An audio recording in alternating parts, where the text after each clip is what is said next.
So you need a guest for this, right? You need a guest. Good morning, everyone. Good morning. Good morning again. Hey, I like it.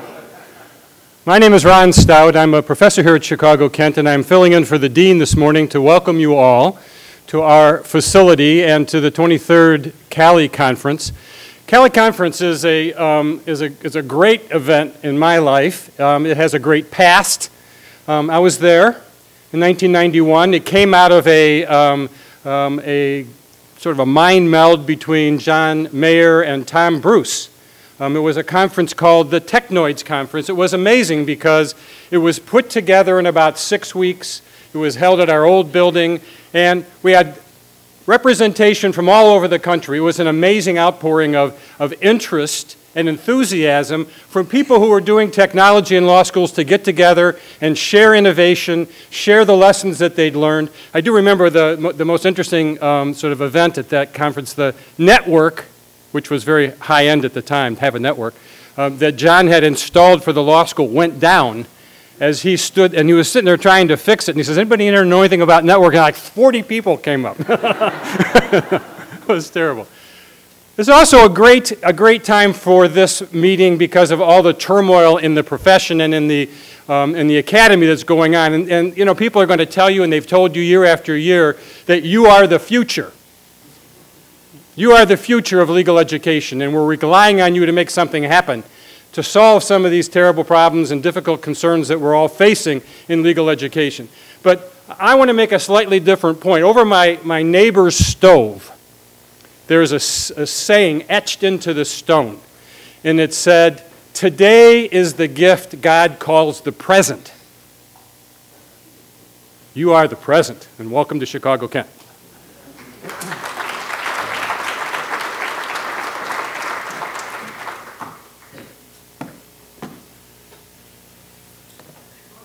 All right, so how do you alt tab on a Mac?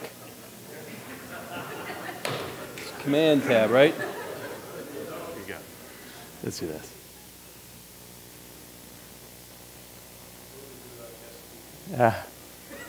Elmer? Oh, just kidding. Let's do this first of all.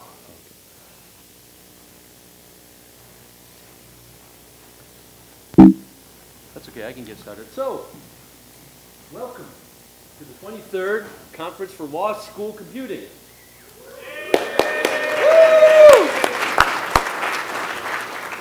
Our theme is driving innovation. We like to come up with themes that have lots of possibility for double and triple entendres, right? Are we being driven by external forces to innovate? You bet. Are we the ones in the driver's seat, or are we just the crash dummies? Or are we already a corpse in the trunk? I don't know. And I think what the point of this conference and the point of this theme was that we explore these ideas and come up with some answers and be the ones who drive innovation back at our institutions. So I always have to start with thank yous, especially for our sponsors. I originally had them all stuck to my suit, all up and down. Matter of fact, I had 208 labels of law schools on the suit. And because of the humidity, while I was walking down, they started to peel off right away.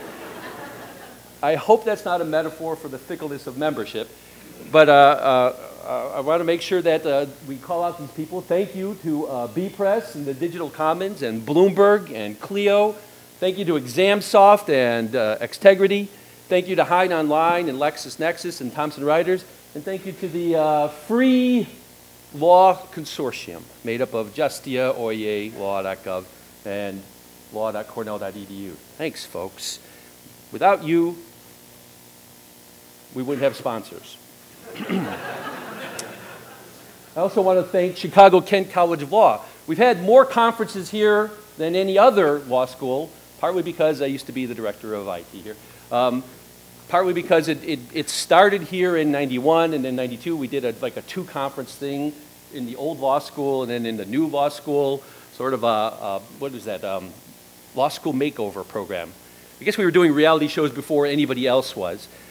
But really, this is inspiring to come back to Chicago because we have a new mayor Rahm Emanuel, and he's famous for saying, you never want a serious crisis to go to waste.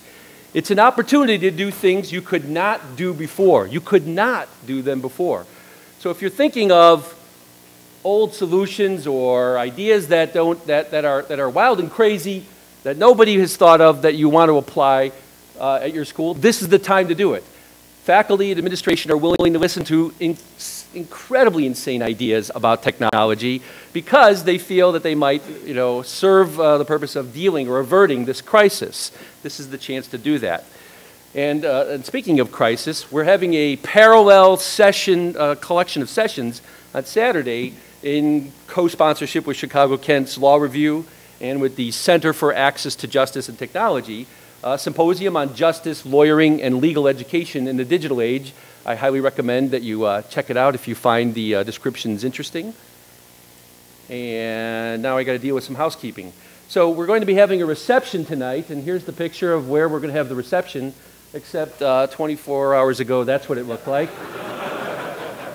We're going to be right there. But don't worry, you've got plenty of space. Okay, so so there's also going to be a raffle, and at that raffle, the way it works is you visit the sponsors, you get a sticker, you put it in the box, you put the stickers in the box, and then when you filled out your entire form, then you can put that into the box in room 170. You do not have to be present to win. Sorry, Cali staff, you're not eligible. Sorry, board of directors, you're not eligible. Luggage can be stored in room 170 on Saturday. You knew that. CaliCon 13 is the hashtag. And we had this really cool idea because there were so many of you. We were going to stack you all up on the stairs and take a big sort of group portrait. But that would take about a half hour.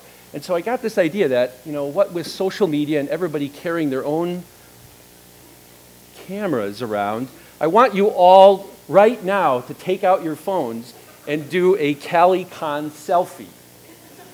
Or if you, or maybe we can turn this into a social thing. Take a picture of the person next to you and have them take a picture of you and post it to whatever your preferred social media network is. So I'm going to do that right now here. If I can find the damn camera app, all right.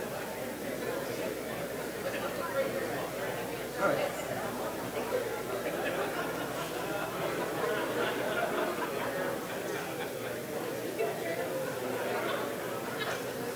There we go. And I'll upload that to Twitter. And if you put that out there on Twitter and Facebook, and by the way, don't say, here's my selfie from CaliCon. Put up something like, oh my God, I can't believe he did ... And that will attract a lot more attention to this. So here's my selfie from, that's from last year. Here's what it might look like, I guess, something like that, right? What else? If you have, we just had to stuff the bags with T-shirts. Probably got your size wrong. I'm sure we got. Oh, sorry. Oh man, I hit them too fast, right? Yes, I'll remind them, Elmer. So don't forget. Now that you've got your cell phones out, set them to vibrate. All right. Damn, autocomplete. So trade in your wrong size T-shirts after lunch. Wait till after lunch because we're still dealing with people registering, for the entire morning. If you want a different Hot Wheel, you're going to need to innovate that away from somebody else. And I think I'm done with housekeeping. Yay. Good. So our opening keynote is a man by the name of Josh Clark. Josh is the author of Tapworthy, Designing Great iPhone Apps, which is a book that I actually read and got great benefit out of in designing an app that we're working on. More interesting is your most famous saying apparently on the web is, no pain, no pain. Because he's also the developer way back in the 90s of an application called Couch to 5K, which was a system to motivate people to stop being couch potatoes and start jogging and things like that. So that's all I've got to say. Josh, come up and inspire us. All right. Good morning, everyone.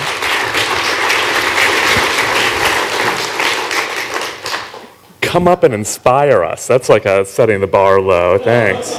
Speaking of which, I feel a little underdressed, right?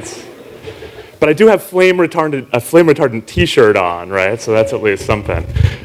It's a pleasure to be here, and it's interesting hearing sort of the talk right now about crisis, right? Which I gather is something in the field that you're working in law school education, and I'd say broadly in technology, right? Sort of a crisis that's been introduced by all of these devices and platforms that seem to be raining down on us every day. You know, how do we get this content that we thought we had all figured out for the web? You know, after about a decade of building websites, we sort of thought we had it figured out, right? And then all of a sudden, all these phones and tablets come along, and this is just the tip of the iceberg. We got more and more devices coming, right? So there's this crisis that many of us are tasked with. It's like, hey, we got to get this stuff on phones. We got to get this stuff on tablets. And we're sort of running around trying to figure out how to do this. It's also an opportunity, though, as John said, to actually not only do things better in a wider realm of devices, but actually revisit how we build websites and applications in the first place. Because it turns out that we've been doing things wrong in a lot of ways for the last decade, making a lot of assumptions about the web and about software that frankly haven't been serving us very well and have been actually making our jobs harder, especially when we hit a crisis like the mobile crisis. So how do we turn crisis into opportunity? Well, I think one way is to sort of actually revisit some of the myths and assumptions that we have about how software works, about how the web works. And particularly what I'm going to talk about is how mobile works. Because I think that there are a lot of myths about mobile and misunderstandings that actually screw up the way that we develop websites and software for mobile devices. So I've got some suggestions for how to approach it, and some suggestions too about how we might not be thinking about things the right way. But I'd like to start out with a little bit of anthropology, and I understand that I'm actually about a year out of date with these slides. But a little homage to your theme last year. We're all anthropologists, really. Anybody who makes a product or a service or an interface for an audience is an anthropologist, right? We need to understand needs and behaviors and culture of the people we're building this stuff for our users, for our administrators, of these various audiences that we have. As I've thought about the range of mobile cultures that we have, I realize that we often have a very simplistic notion of what a mobile culture or what a mobile user is. And we tend to think about it in a very simplified way, that every mobile user is sort of the same as the next. There's one mobile context. Talk about that in a bit. But we have some really stubborn myths about mobile users, as I said, I think of screwing up the way that we build mobile services. It turns out that we actually have lots of mobile cultures, lots of mobile mindsets. They break down across platform, across demographic, across personal context. Where are we when we're pulling out our phones or our tablets? So we tend to oversimplify these mobile needs and boil them down to really simple use cases. And in doing that, I think that we risk building dumbed-down apps, dumbed-down websites that patronize our users more than help them. And worse, as I mentioned earlier, actually will make our jobs harder over time. So I want to talk a little bit about that. Look at how we really use mobile apps to consider a better way to approach building them. So I want to dispel today 7 stubborn mobile myths. I was going to do 6, but then I was like, you know what? This is Chicago. This is the Cali conference. They can take 7. So we're going to do 7 myths. So if you're ready, friends, let's start with the biggest one. And it's this one, that mobile users are rushed and distracted. You hear about this all the time. For some reason, it's always the bus. Like, oh, you got to design for the person on the bus, right? And for sure, we do use our phones in contexts where we are rushed and distracted, but not only when we're rushed and distracted, right? So, you know, the phone is also something that we use in the living room, in bed, in that 3-hour layover where we've got tons of attention to spare. So because we can use these things when we're on the go, doesn't mean that we only use things on the go. We use them often in very settled positions. For example, recent studies showed that 40% of people admitted to using their phones in the bathroom. Interestingly, the same study reveals that 60% of people are liars. So there you go.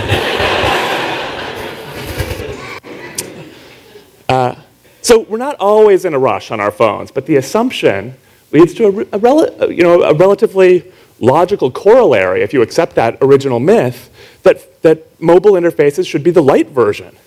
Right? We don't have much attention to spend to these things, so let's strip it down to the barest minimum. And I think that's damaging because we find actually that that's not our expectations as consumers. In fact, a recent study of retail people said that 85% of people expect the mobile experience to be at least as good as a desktop experience. I want to have that full content. And you know what happens when you don't have the full content or features, right? We see this all the time. You go to a website on your phone, looks great. Somebody's done a lot of work to make sure that the thing fits the screen, looks good in a mobile experience. But wait a second, they've taken out the one piece of content or the one feature that you're actually there for. You know what happens next, right? Swipe, swipe, swipe, swipe, swipe. Full desktop version. Right? And then you're swimming around in this giant website that undoes all that design thinking that went into making this thing look good on the small screen. We do everything on our phones now. And any time that you say, you know what, somebody's not going to want to do that on their phone, you're going to be wrong. We do everything on our phones now.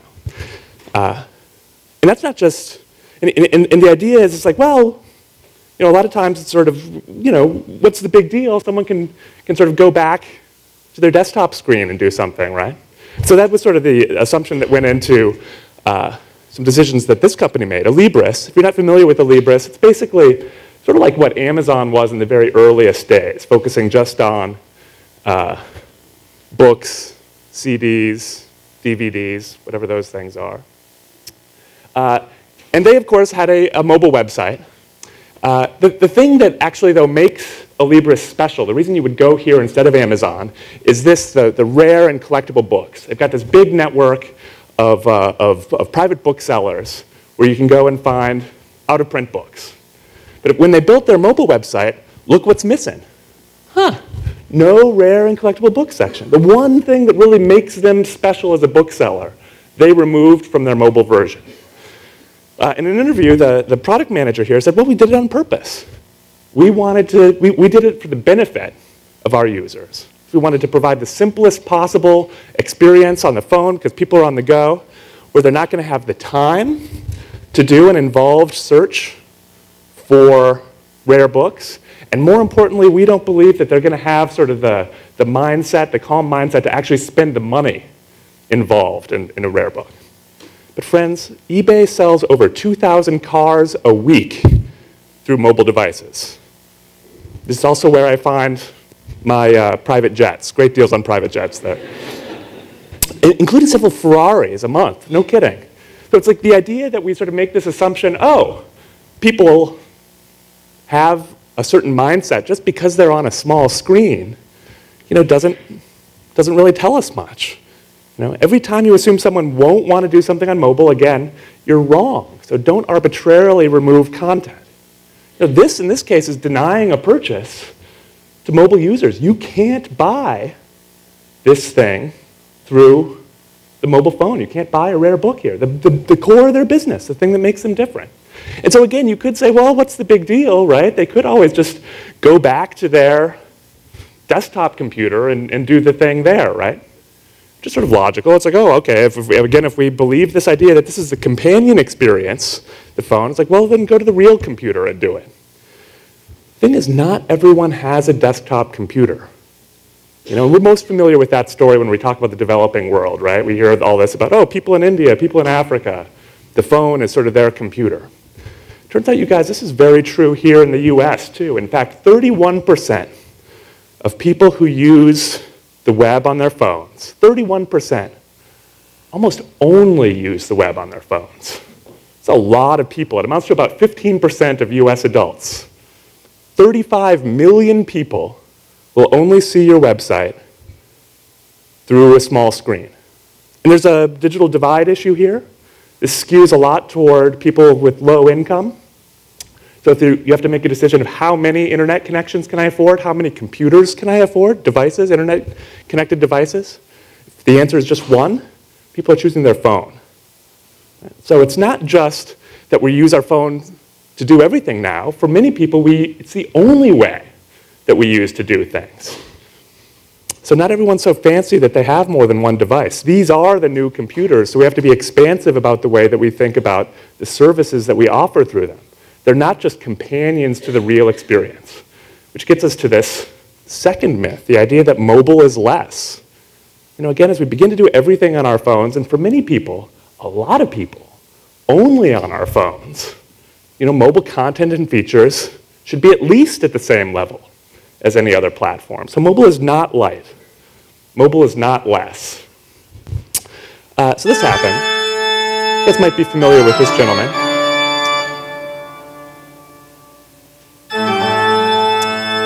This is Jacob Nielsen. And I want to say I admire Jacob Nielsen quite a bit. He's somebody, if you're not familiar with him, who for the last decade of the web, let's do it again. Oh boy. For the first the first part of the web, he's somebody who really defined what good usability was, good usability practice was on the web, and before that too, in interfaces. A lot of emphasis on simplicity, on creating good, clear experiences on the web. And he has advice, unfortunately, for mobile that frankly is just bad advice. His notion is, you know what? You should build a separate website for mobile devices for the express purpose to cut content. Okay? Cut features that aren't core to the mobile use case, whatever that is. I guess it's this on-the-go, distracted case. For the few users who need more content, he says, just let them go to the full site. So what does that look like in practice? Well, Jacob did offer some specifics. He says that the feature set should be much smaller for a mobile site than for a desktop site. For example, a company's full site typically includes PR info, right? And investor relations sections. You know what you should do for that on the mobile site? Just cut it. Because, just because I'm on a small screen, it means I'm automatically not interested in that info. And I'll tell you, if I'm not interested in that info on a small screen, chances are I'm not interested on a big screen. Maybe you should cut it. If content isn't useful to a mobile user, chances are they aren't useful to a desktop user either.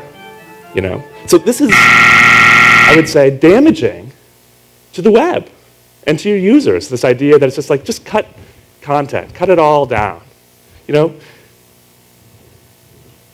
All of Jacob Nielsen's stuff is always backed by research. And I don't back the research, which found that people are often overwhelmed by too much information on a small screen.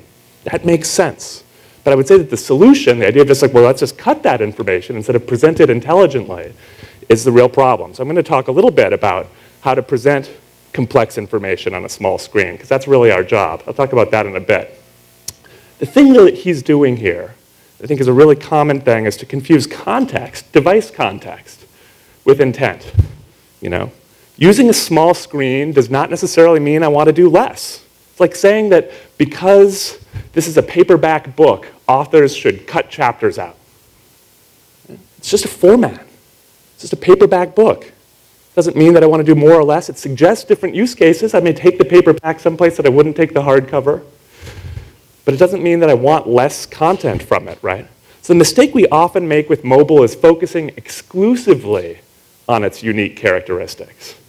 We can do things that we weren't able to do with phones before. We can take our computer with us now. We can get location information. But a lot of times with mobile applications and websites, you see people focus exclusively on those unique characteristics. Always really focused on sort of location information. But what about for if you're just at home? If you're just using it because you're too lazy to get off the couch to go to your computer, or if it is your only computer?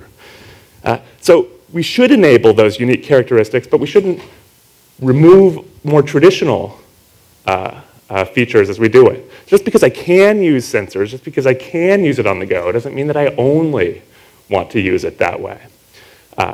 So some devices, as I said, are better suited to some tasks than others, so it's okay to emphasize different content and different features on phones. But don't do it to the exclusion of other content. Don't arbitrarily give me less. Now, we often do this in the cause of simplicity, which is the well-intentioned motive that Jacob Nielsen has here. And simplicity is great. but just understand that removing too much of it actually can become, removing too much content can introduce condescension. In fact, I would say embrace complexity, and that's this next myth that I want to talk about, that complexity is necessarily a bad thing. Friends, complexity is awesome. It is. It's what gives our lives richness and meaning.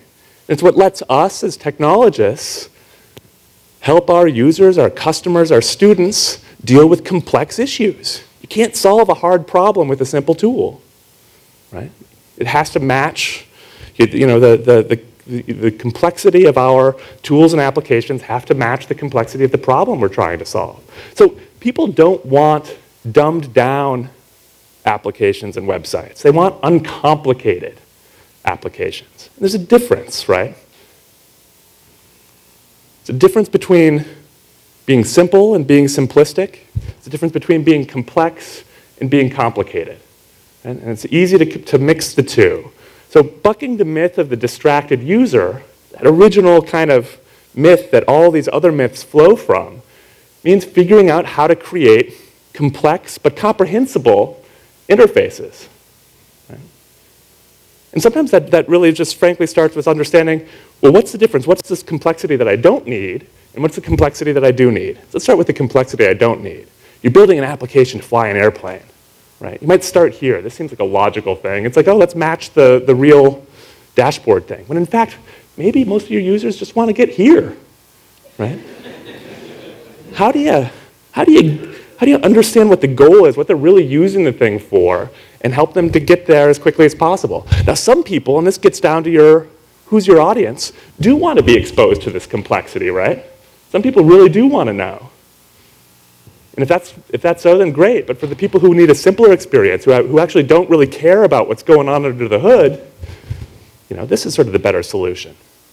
This is my very favorite weather app. It's called Umbrella, the simplest forecast.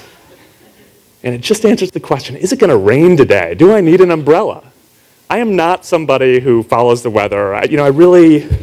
I'm not somebody who looks out for the next week. I really, for my particular use case, this is what I want to know. Am I going to get wet today if I go out without an umbrella?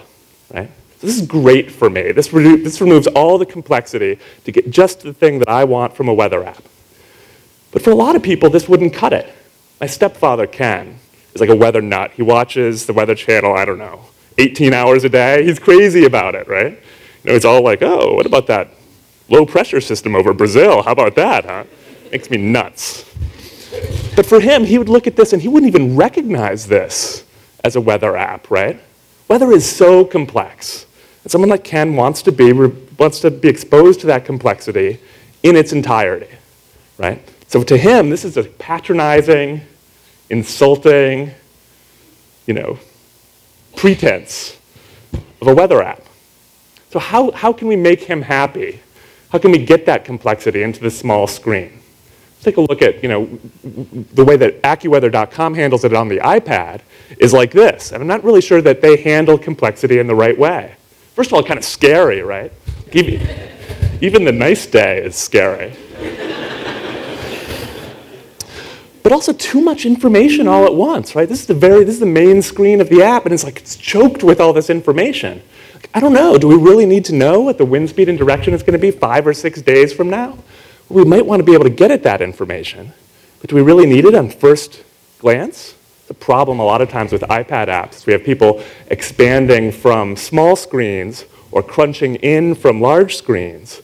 We have this sort of idea of well, we've got all this space that we should just sort of crowd all this stuff in, and that is not the way to deal with complexity. Showing it all at once is more overwhelming than helpful. I think we should manage complexity not by presenting it all at once, but by managing it through give and take. So until very recently, let me show you what the AccuWeather.com app looked like on the iPhone. A lot of times you'll find that it's a lot more of an elegant approach to information design on phones because it's harder. So we have to think about it more. Right? So there's a lot less sort of lazy thinking that happens on the small screen because, wow, we really have to figure it out. And that's the case here for the AccuWeather.com iPhone app. This is dense information for the current moment, so Ken is happy, right? He's got all of his information, all the information I don't care about, but he really does. He's got his dew point and his barometric pressure, all that stuff. Well, how do we find out what's happening later in the day? Just swipe into the future. Right? Now I've got the conditions coming up at 7 a.m. here. And as well as I've got this useful information that we're all very familiar with, of sort of content showing us what's going to happen with the weather and temperature coming up. Well, what if I want to know more about what's happening at 10 a.m.? I just ask the app, what's happening at 10 a.m.? And it tells me. Question, answer, ask, receive. And this is the way that we usually learn, right? This format, you've got somebody talking, and you're pretending to listen, is not usually the way that we learn. It's from day to day, right? Normally it's much more conversational. You say something that interests me, ask a question about it, you tell me some more, ask a question about that. This is the way we navigate each other's rich veins of knowledge and personality. I think that's useful in terms of thinking about how do we present a lot of rich information, sort of gradually showing all of this stuff. Now, this requires more taps or clicks than just dumping all the data on you directly, but each screen is more digestible. I think this is important. This is true of any interface, I would say, but especially true in a mobile interface. Clarity trumps density. When you're thinking about screens like this, every screen should have a primary job. You can push secondary information and tasks to other screens. But that gives the lie to the fourth myth, which is that extra taps and clicks are evil. The web has given us a squeamishness about extra clicks, with good reason. When this whole fandango started, it's like clicking a link, it would be a good 90 seconds before you found out what was on the other side of it, right? It really made you wait for it. Network latency. We're experiencing problems with network latency again, of course, with slow and flaky mobile networks. But we've gotten better at figuring it out, right? Over the last 10 or 15 years, 10 years, I guess, that we've been, 10 years? Yeah, 20 years. 20 years we've been working on the web. We've figured out how to deal with network latency. And so to the degree that you can kind of prefetch information, or for apps that already have data on the phone, you're not dealing with network latency, and so that you don't have that same delay. And so in those cases, I would say that extra taps and clicks are not only okay, but actually good, because they give you this advantage of clarity on each screen. It invites conversation, give and take, exploration. Without sort of being overwhelmed by everything all at once, you can explore information. And I want to sort of be clear, too, about something I was talking about with that weather app. When we had the different icons here, right? These things across the top, these are useful information already. Just being on this screen gives me useful information, because those are not just buttons across the top, but content, right? And then I can just touch the content to explode it into more. So even here in sort of this stage here for these things, I've got useful content, but I have the option to get more of those. So as long as every tap or click is useful, is a quality tap, delivers information or completes a task, or even gives you a smile, then that's a valuable quality tap. So quality is more important than quantity, I would say, in these things. And the highfalutin term for this is progressive disclosure. Give me a little bit more as I ask for it. Gradual engagement, a little bit at a time. So progressive disclosure helps you uncomplicate complexity. Give full content, but present it in chunks for the smaller screen. You can have the full meal on a mobile device, just, one bite at a time. Chew slowly, friends. I think one thing, just as sort of an example of this, this is an app called Momento. It's this great sort of micro-journal app for iPhone, and it lets you record moments of the day, sort of like tweeting to yourself, which is the way that I feel like when I'm using Twitter.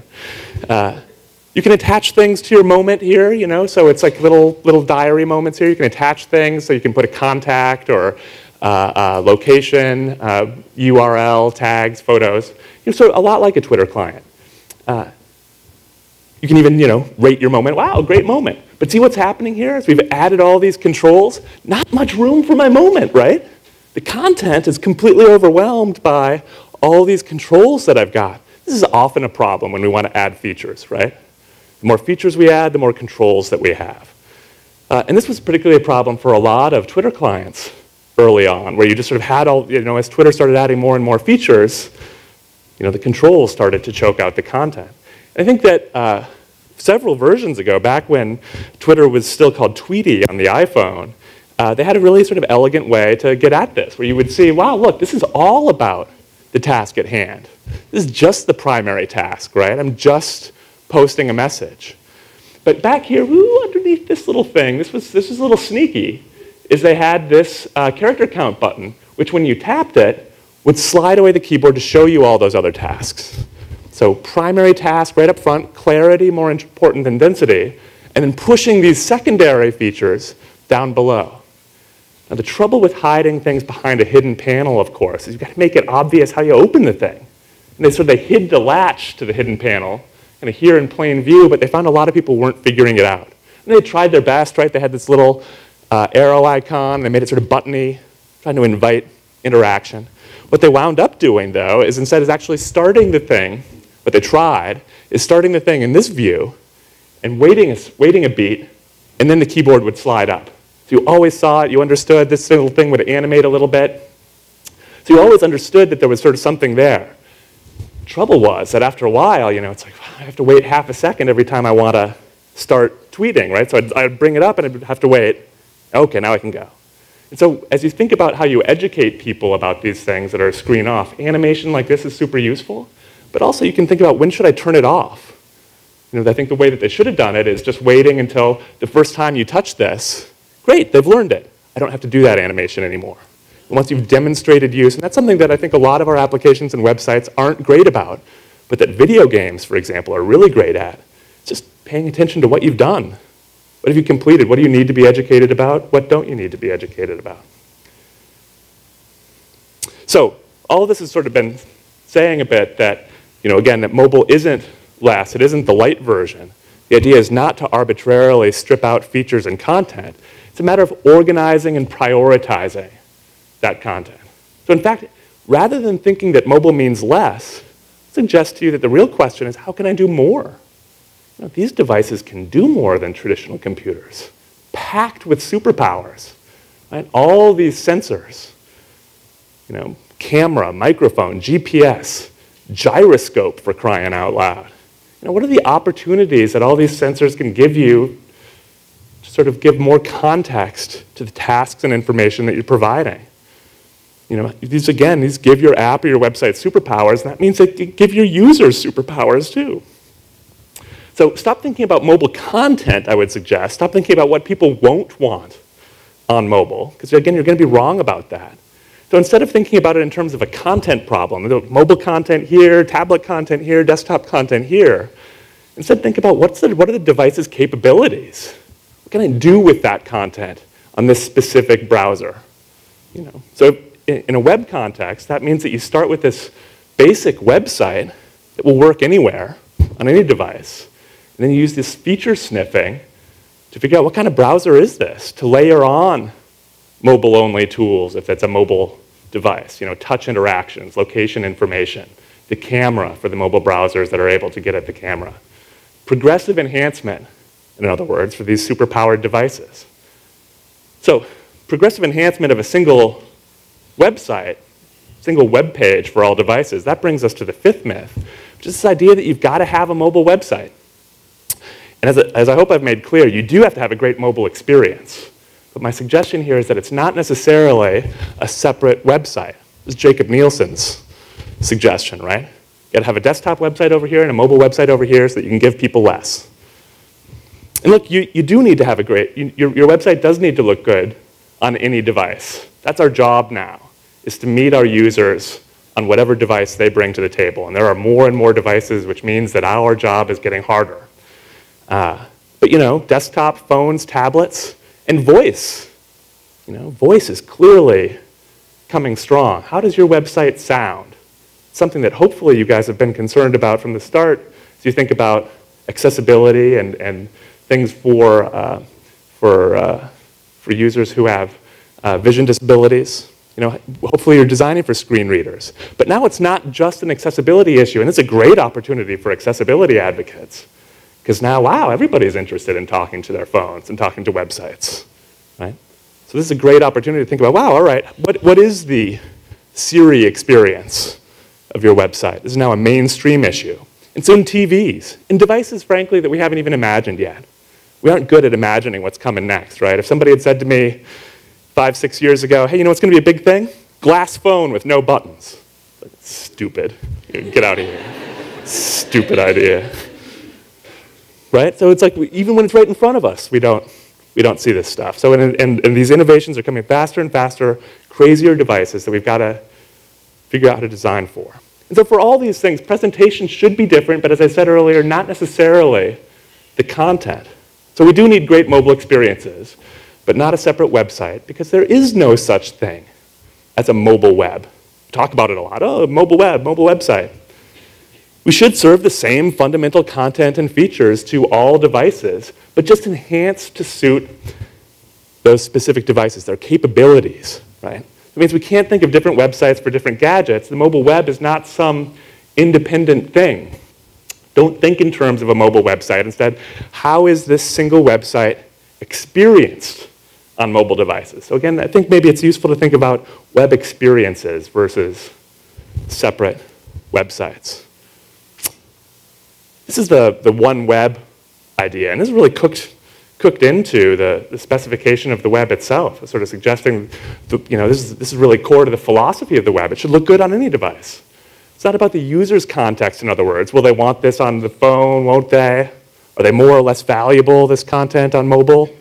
But the device context, what can the device do? How can the device enhance the experience? Not how should we limit the experience for the device.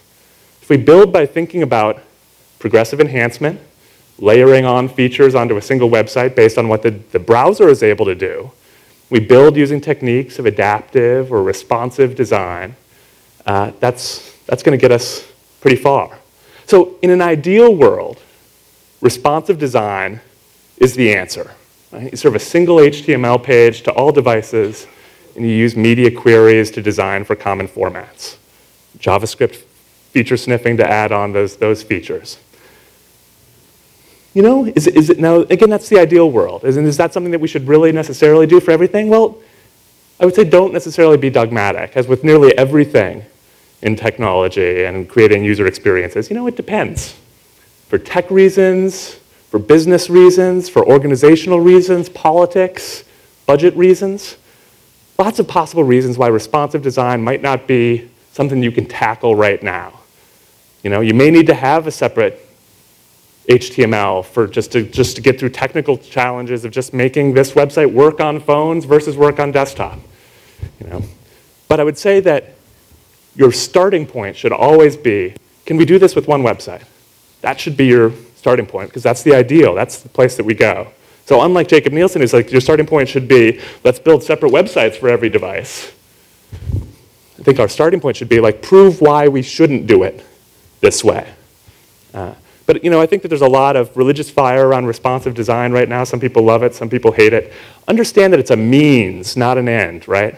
Our goal is not to build responsive websites. Our goal is to make our web experiences look great on any device. And responsive design is often the best way to get at that. Important thing, though, is to understand is that technique deprecates. The way we built websites 5 years ago is out the window, and we're rebuilding them all again. See it with apps all the time, right? Whoever's here responsible building iOS apps, you probably gave a big sigh when you saw all the changes that happened to iOS this week. Well, starting over again. Technique deprecates, but it's the content that remains the same. It's the principles and values that we bring to that content too that endure. So whatever you choose, responsive design, separate websites, whatever, our initial question, our default position should be, can we do it with one website? And you might find that you can. But just don't sort of arbitrarily start from the idea that we need to have very different experiences for every device. I think ultimately it just means, don't punish users for the device that they use. That's not our intent, but that's ultimately what we wind up doing. You know why we do it? Because it's convenient. It lets us sidestep hard questions. So another way to put this is don't avoid hard design decisions. Don't use the fact that somebody's looking on this on a phone to sort of punt and say, just give them less. Making those decisions makes your service better, and frankly, it's our job Because, and one of the things, too, is that actually one of the benefits of saying, you know what, let's make those hard decisions, that it lets us do this. This is the notion of this mobile-first idea that my friend Luke Wroblewski coined a few years ago.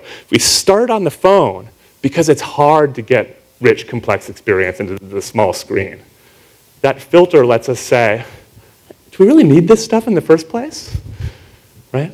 A lot of times, you probably don't need all the content of the desktop on your phone. Not because people have different needs or wants on their phone, but because your desktop website is full of crap. It's true. We're the one who builds these things and sigh when people say, hey, let's put more crap in here. What do you think? There's room. Right? As screens have gotten bigger, we've taken it as more permission to put more crap into people's screens. That third rail of every website, full of crap, right?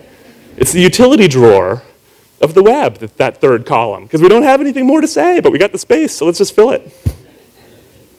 So one of the great things about this is like, wow, it's hard to fit that into the small screen. Do people actually even care about this? Jacob Nielsen's example of PR info and investor relations. If they don't need it on the phone, they probably don't need it on the desktop either. So we can actually create better experiences and do our content a favor by keeping it pruned by doing this stuff.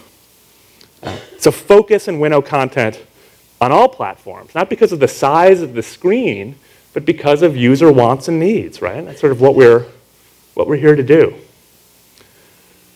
So this might seem pretty overwhelming because we've got all these different platforms and decisions to make. Do we do things on mobile or not mobile, OneWeb or separate websites, platforms, iPhone, iPad, Windows Phone, Android, web, desktop apps, text messaging, SMS applications. That's a huge area that we often don't think about or take advantage of. Then there's all the traditional stuff, print and television and voice, all these ways that we get our content out to our audiences, all these platforms and cultures. It's a thrilling but overwhelming time for all of us as technologists and also as consumers. I think that one thing that we need to do is sort of step back from that whirlwind for a moment. Stop thinking so much about individual platforms. Stop focusing so much on apps or websites, because these are the containers for the things we do, and disposable containers, like I was suggesting earlier when I said the technique deprecates. We throw this stuff out all the time and start over, right? And it's whatever, it's part of what we do to keep up with the possibilities of technology. But what that means is focusing more on what's enduring. That's the content. To deliver rich and complex experiences to all these contexts and to all these devices that are still to come. This is just the tip of the iceberg. We need to focus on that content. So if you look across the entire range of devices and interfaces and seek out the commonalities, ask what's the range of service that you want to offer, you'll find that floating above all these cultures, tying them together, is you.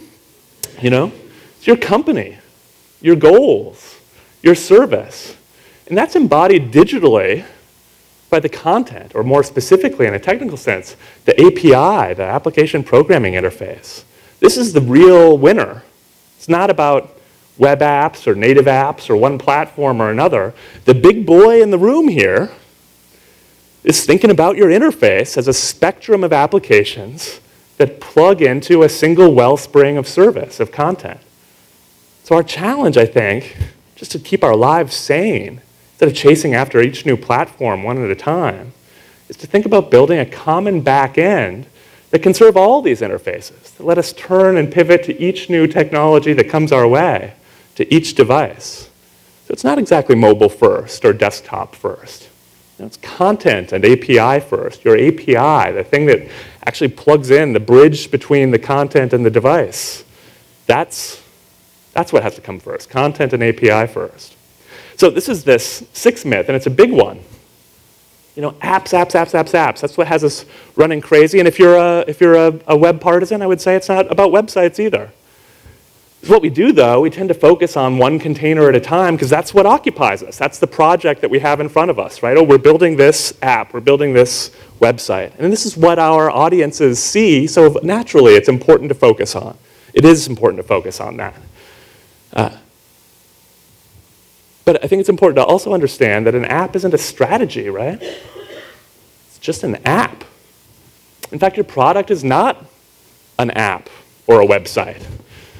See, I would say that your product, stuff that we really are delivering, is not a product at all. Your product is something called content. It's a service. As I said earlier, the rest are all just containers. So that means that we have to stop focusing so much on apps or on websites because it's not sustainable. There are too many platforms out there, and they're coming faster and faster. There aren't enough of us in this room or maybe even on the planet to design every single possible touch point for our content. Can't start from scratch and design every pixel for every point content touches the reader. As I mentioned earlier, presentation deprecates. It gets old and out of date fast. Which brings up, I think, the wise words of the famous UX designer and content strategist, Bruce Lee, who said this: you put water into a cup, it becomes the cup. You put water into a bottle, it becomes a bottle. Into a teapot, becomes a teapot. The idea of this, right, very Zen, it's sort of like you should be prepared to adapt to whatever circumstances you're in. And in sort of what I'm talking about here, this is content like water, right? Content is going to go into many forms, flow into many different containers. Really, for the history of the last 20 years, we've been jamming our web content into one container, this desktop container, with this kind of shared delusion that the web had a shape, and it doesn't. We have to build from the content out, not the container in. So again, if we have this common backend to serve any interface, and we stop thinking about so much about apps and websites, and start thinking about flexible content and the services that we're building behind them, that's the stuff. CMS has to be agnostic about the platform. We got all of our stuff 15 years ago or so outside of these legacy content management systems, and we put them into web content management systems. Which is a fine idea, except that they were desktop content management systems. And now we're having to rip them out again and try it from scratch. And hopefully we can do it the right way. So opportunity from crisis, right? And man, we have a lot of these different platforms that we need to be able to serve to. There's this growing mainstream expectation that you can simply get all of your content from any device. And we expect content to flow, again, like water, seamlessly, not just into the form, but actually follow us from device to device. This ad for NFL.com, I think, is a pretty crisp illustration of that shift. Welcome to NFL Network's coverage of this scouting combine. We have lots to talk about as the workouts get underway. The NFL Draft is officially open. Here are my NFL.com fantasy projections for 2011. Adrian Peterson's one of my top running backs. This is NFL Red Zone, where you get every touchdown from every game. Touchdown! Get the NFL. Anytime, anywhere. Is it wrong that I want that guy's TV? I don't know. Is that wrong? So I said at the outset, there's on the one hand, we've got people who only have one device. Maybe it's a phone, maybe it's one of these other things that this kid's carrying around. On the other hand, we've got people who have lots of different devices. The question is, what device is somebody going to bring to your content? We don't know. So we have to be prepared to meet them on any of them.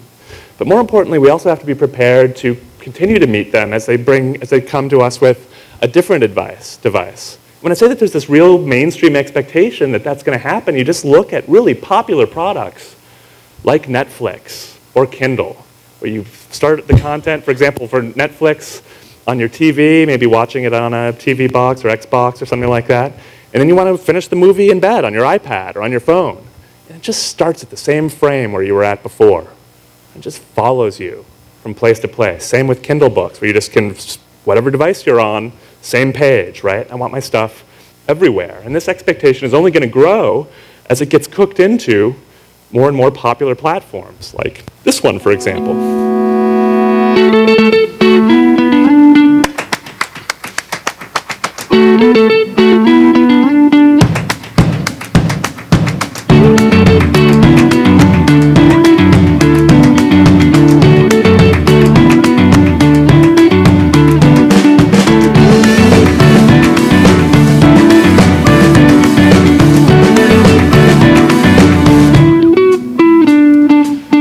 If only iCloud actually worked that way, but But that's the promise, right? And again, that's the expectation why we're frustrated when it doesn't work that way, right? I mean, this is now, as I say, a really clear expectation that our audiences have, whether or not we're delivering on it directly, which means that we're all cloud developers now. No matter how mundane or basic your app might seem in terms of what it does, it needs to be able to talk to any device I bring to the table, which means that we're all developing for the cloud now. And and there's lots of conversation about, well, are we building native apps? Are we building web apps? What are we doing here? Important conversations for us to have as the people who build this stuff or who maintain it, who have to pay for it. Right? But to be honest, our audiences don't really care. It's an implementation detail. We're very fluid about whether we go through apps or web or whatever. It's a technical detail at this point. What's really important is that that content and the behavior converges in the cloud, right? That it has a sort of a common point that we can get at from any device. Just about every app should essentially be a web client at this point to be able to talk to the cloud. So again, it's this idea of API first. So I'm talking about API, I'm talking about structured content. It's for the database nerds, right? And it sounds like we've got some database nerds. John's a database nerd. Speed racer database nerd. Fastest database nerd on the planet. And so for those of you who are not database nerds in the audience, for the designers or the managers, or faculty, I'm sure that you checked out a little while ago and you're like, oh, seriously, Josh, whatever, boring. API, structured content, CMS, not my problem, right? This stuff is for the database nerds to figure out. Well, I'm glad that you asked about that, because actually, no. CMS and API and all that stuff are not for database nerds. This is the last myth, and then I'll put you out of your misery and release you from this talk. Designers and managers and content producers, we all have to care about this stuff too. Not just care, but get involved. It's going to make all of us better at our jobs if we start caring about content design, workflow, storage, transport.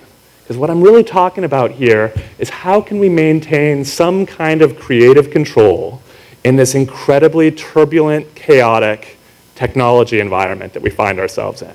If we can't design to all these different devices, if there's no way to keep up with it, if we can't focus on the container anymore, this is the stuff that we do have control over that will scale to all of these different devices.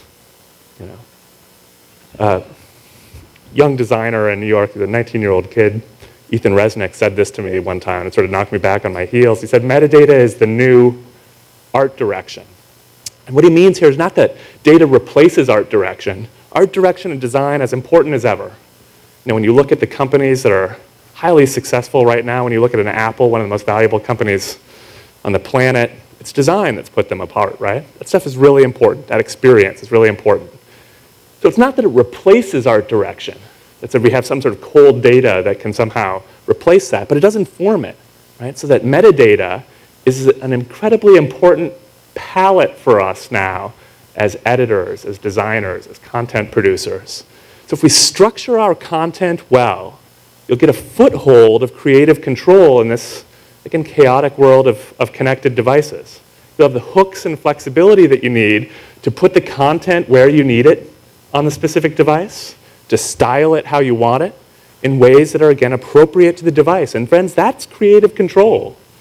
These are the ingredients that we have to build our digital experiences. That means we have to start driving our design.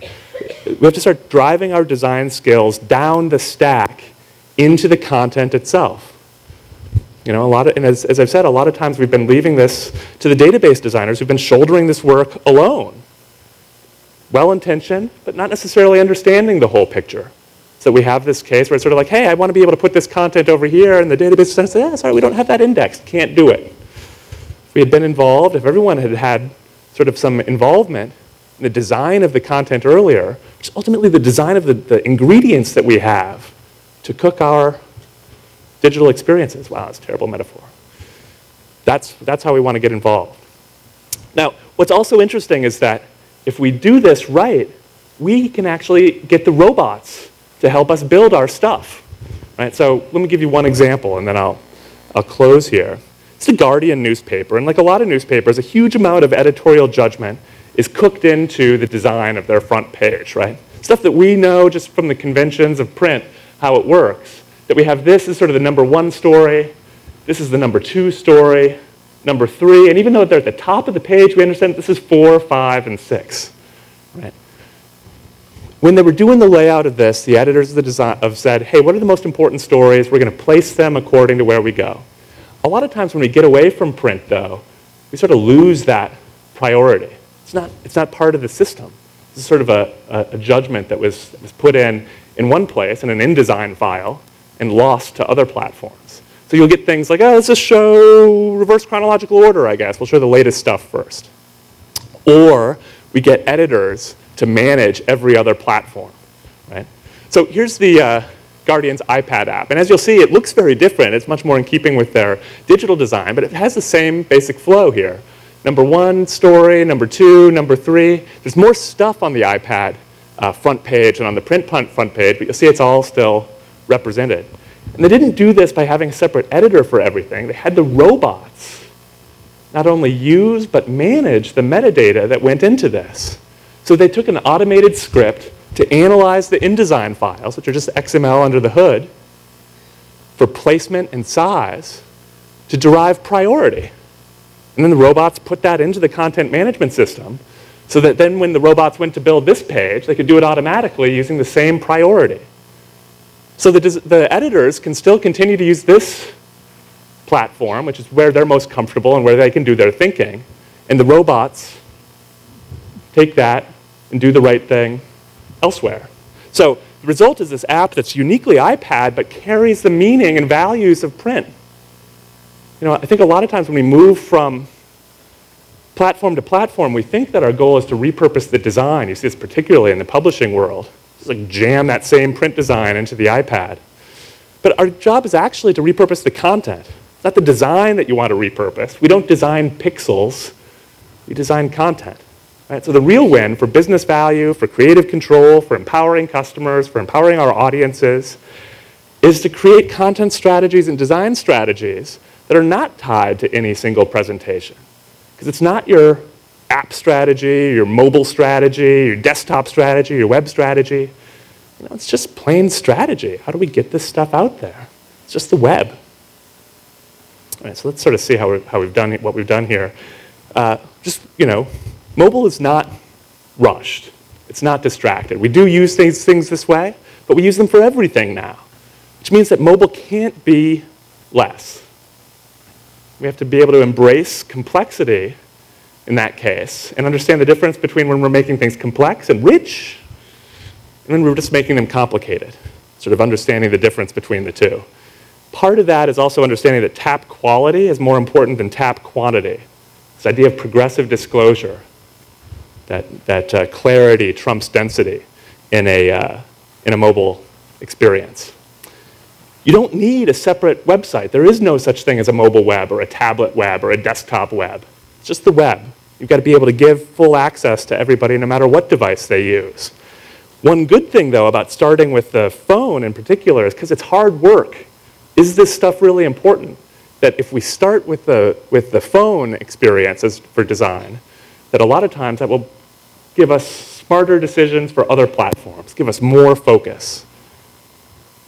Because in general, it's like it's not about, again, specific apps or containers, but the content itself underlying it. So think about how you structure that data and describe that data. You know, that's the guts of what we have to do to drive our design skills, again, further down the stack into the content itself. I love you guys, I do. So I want to sort of close with by saying this gently. Our jobs are getting harder, much more complicated. You know, we're designing for a jillion platforms now, and both as consumers and as technologists, we just have this rain of little glowing rectangles that we have to contend with. And not just rectangles, you know, it's like, wow, Google Glass. There you go. You know, it's like, how does your website look in that little screen? You know. We got some in here? Yeah? Oh, I'm being recorded. That guy. So this isn't going to change. In fact, I would say this is just the tip of the iceberg. And this is simply the environment that we work in now. So we have to accept that and understand that and kind of embrace the chaos a little bit. Say we can't control it. Let go of that control. And if we get rid of some stubborn myths about how we consume content in an era of connected devices and know that it's hard, then I think that's actually a really freeing realization that lets us go and be able to really kick some butt then on all these different platforms. So seriously, we have, I think, the coolest jobs in the world at one of the most exciting times in the history of technology, possibly in the history of culture. And I think that once you realize that possibility, accept the chaos, I think it really gives us the opportunity to make something amazing, which I hope that can be the focus of the next 2.5 days here.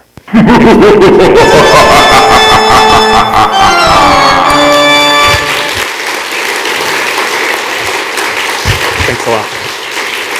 Thank you, John. Time for a question or two? Yeah, I've got time for a question. Questions or skeptical comments? What does this all mean for legal education? No. What does it mean for education?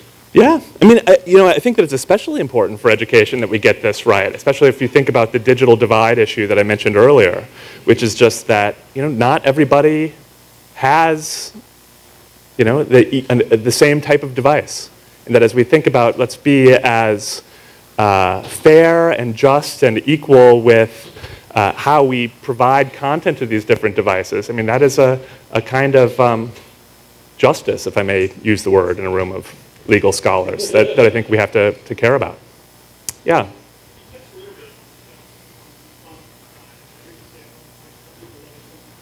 Yeah.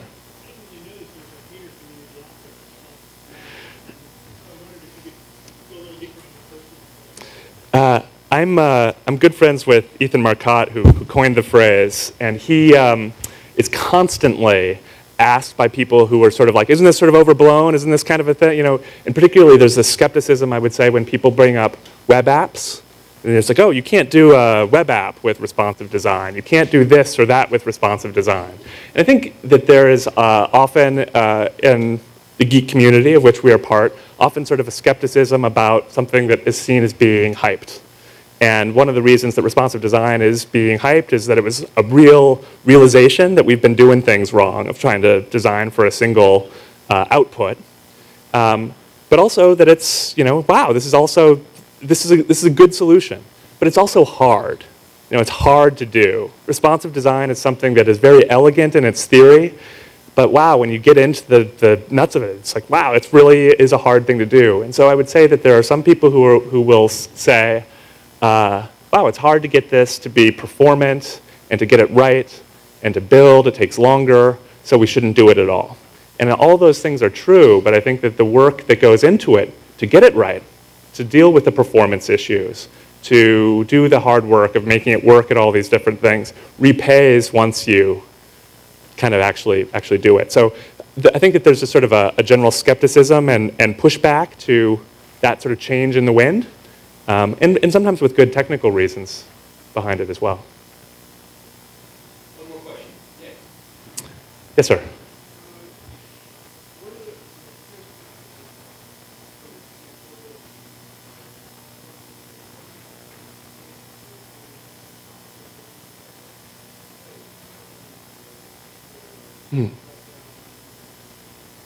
Yeah.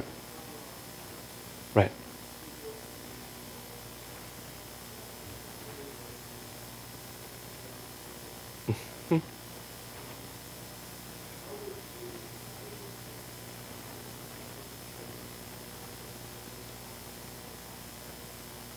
Right. Yeah, I think it's a great question. I think that Google Glass is, and the question, if you didn't hear, was, oh, Google Glass, you can have like a sentence of content on here. So how can we possibly have kind of complexity onto this? How do we deal with it? And in fact, Google is suggesting simplicity and so forth, which they should. So again, I think it's a matter of simplicity versus being simplistic, right? The thing is the way that we read anything is 1 or 2 words at a time. And that's how we get through an entire book, right? So I think there's a matter of, again, thinking about clarity versus density, of presenting a little bit of information at a time. And for certain devices, whether it's Google Glass or if we're trying to put headlines onto a device like a Nike Fuel Band, which has like a 10 LED display, we're going to be having these challenges a lot of how do we push entire websites, rich websites, to devices that have very limited output ability. And I think that it ultimately comes down to is sort of slicing it into appropriate sort of small bits of content, using progressive disclosure to let people explore from that little bit, and really choosing the right slice, top slice to show people for the device and context that you expect to be most popular there.